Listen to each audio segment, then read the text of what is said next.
Эмнеге биз кыргыздарды Кыргызстанда бөлүүнү жакшы көрөбүз. Мен недавно прилетела из США, и ко мне накрылся такой хейт, знаете?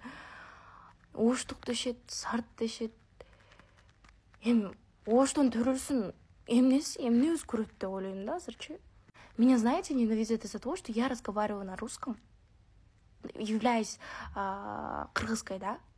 Я могу сейчас подойти любому человеку и задать вопрос на русском, и люди такие накрывают таким хейтом.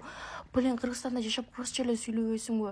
Ошто жүрдүң, ошто эле жука кылып жүрбөйсүң, бул жака келип туруп адамдар бузбай деп. Это что за логика? Знаете, как мне больно? Вот будто у меня руки трясутся, знаете? Мы не виноваты из-за того, что наш диалект такой. Мы всю жизнь говорили майли, акя, хоп.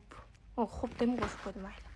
Я недавно прилетела из США, и где-то прошел, наверное, 2-3 дня, я чуть сказала слово акя, и люди такие...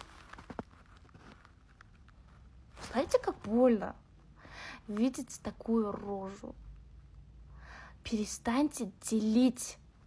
Перестаньте делить, мы обычные люди, нафиг ты чуйский, нарынский. Мы все кыргызы, нас объединяет то, что мы все мусульмане.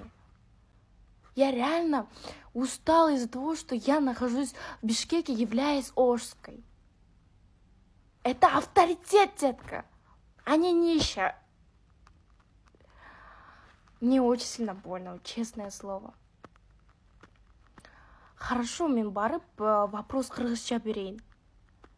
Макул, иногда оозуман ушундай сөздөр чыгып кетет. Но это же, знаете, вот реально вы не любите своих же людей.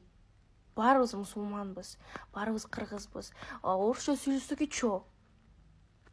Өзүбүздүн диалектибиз менен сүйлөсөк и чо? Хватит делить. Болду да.